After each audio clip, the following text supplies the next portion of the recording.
देखिए देखिए ये जो जीएसटी के बारे में सेंट्रल गवर्नमेंट बोल रहे हैं, एक्चुअली जो जीएसटी का रेट था वो एंटी पीपल था, क्योंकि गरीबों को जो गरीब यूज करते हैं वो प्रोडक्ट के ऊपर ज्यादा जीएसटी था, हेल्थ इंश्योरेंस लाइफ इंश्योरेंस का ऊपर ज्यादा जीएसटी था, और जब रिच एंड रिचेस्ट जो यूज करता है उसका प्रोडक्ट के ऊपर जीएसटी कम था। इसके खिलाफ ममता बनर्जी आवाज उठाई, फिर पूरा देश में आवाज उठा, फिर ये सेंट्रल गवर्नमेंट मजबूर होकर ये पूरा रेट चेंज किया।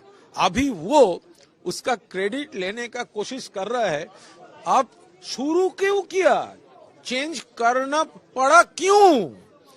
क्योंकि आपका टैरिफ एंटी पीपल था और ममता बनर्जी और तृणमूल कांग्रेस पॉइंट आउट करके दिखा दिया आपको चेंज करना पड़ेगा, और आप लोग किया। तो इसीलिए ये चेंज जो भी वो रिलीफ का बात है उसका क्रेडिट तो ममता बनर्जी और ऑल इंडिया तृणमूल कांग्रेस का है।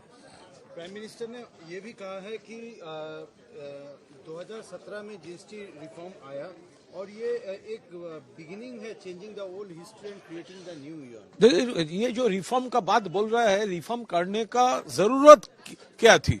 क्योंकि ओरिजिनली जो टैरिफ था, रेट था, वो तो पूरा जीएसटी या रेट था वो तो एंटी पीपल था। लाइफ इंश्योरेंस हेल्थ इंश्योरेंस उसका ऊपर डाल दिया 18%। ममता बनर्जी पहले दिन से बोली हटाना पड़ेगा, कमाना पड़ेगा, उठाना पड़ेगा, रिलीफ देना पड़ेगा। तो फिर पूरा जो गरीबों जो यूज करते हैं उसका ऊपर ज्यादा जीएसटी और जो रिचेस्ट पीपल यूज करते हैं उसके ऊपर कम जीएसटी। ये तो ममता बनर्जी वो पॉइंट आउट किया, पूरा देश एग्री किया और मजबूर होकर अभी उनका ये रिफॉर्म वो कर रहा है। जीएसटी स्लैब में 18 और 12 को समाप्ति कर आज रात 12:01 से लागू नए स्लैब के लिए प्रधानमंत्री और वित्त मंत्री महोदय को बहुत बहुत साधुवाद प्रेषित करता हूं। मेरी शुभकामनाएं कि इतना अच्छा कदम, सराहनीय कदम उठाया जिससे उपभोक्ता और उत्पादक दोनों को बहुत लाभ मिलेगा। साथ में देश की उन गरीब और मध्यम श्रेणी जनता के लिए सोच की है, इसके लिए प्रधानमंत्री सराहनीय कार्य कर रहे हैं। और हम लोग तो, प्रधानमंत्री हमारे आदर्श हैं। जिन परिस्थितियों में हम लोग थे, आज जिन परिस्थितियों में हैं, जब कल्पना करते हैं तो आज की तारीख में हमको जो है ऐसा लगता है कि हमको एक नया देवता मिला है। मैं इस देवता की सराहनीय भूर प्रशंसा करता हूं, इनके किए गए कामों को आदर्श करता हूं। साथ ही इनकम टैक्स में जो स्लैब में छूट दी गई 12 लाख रुपए की, यह भी अपने आप में एक बहुत सराहनीय कदम है। आम उपभोक्ता, आम जनमानस की नंबर 1 की पूंजी बढ़ेगी और काम करने की क्षमताएं बढ़ेंगी। ब्याज की दरों में कमी है। शब्द नहीं है अपने प्रधानमंत्री जी के संबोधन के लिए कि मैं किन किन शब्दों से उनको नवाजूं, लेकिन मैं इतना ही कहूंगा, मेरे हृदय के उद्गार ये कह रहे हैं कि ऐसा प्रधानमंत्री देश में हम लोगों को दोबारा नहीं मिलेगा। इसके लिए बहुत बहुत साधुवाद। और प्रधानमंत्री जी इसी तरह के सराहनीय प्रयास देश की जनता के प्रति हमेशा उठाते रहे, यही मेरी कामना है।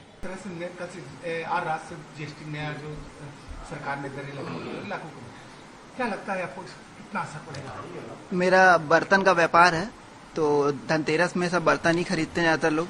तो 12% उस पर जीएसटी था, अब घट के 5% हो रहा है, तो लोगों को मोटा मोटा 7% 8% की पूरी बचत होगी। इसके अलावा कच्चा जो जिससे रॉ मटेरियल जिससे सामान बनता है वो उस पर भी दरें कम हुई हैं, तो उससे भी हर चीजें सस्ती होंगी। कॉपर के सामान पे भी सस्ती हो गई है। तो हम लोग का जैसे धनतेरस पे थोड़ा सा व्यापार और बढ़ेगा, लोगों को और चीजें सस्ती मिलेंगी, लोगों को लिए भी आएगा कि मतलब वो चीजें और ज्यादा खरीदें। हम लोग के लिए भी अच्छा है कि हम लोग को भी बिक्री का थोड़ा सा और बढ़ेगा फायदा। गर्मियों की छुट्टी होने वाली थी, मेरे पापा आने वाले थे, तो हम लोग सभी खुश थे। तो मैं एक बेड पे चढ़ के डांस कर रहा था, लेकिन वो पहले ही आ गए। फ्रीज तो मैं उस समय तो कंटिन्यू नहीं कर सकता था ना, तो फ्रीज फ्रेम टाइप का हो कसम पैदा कर है।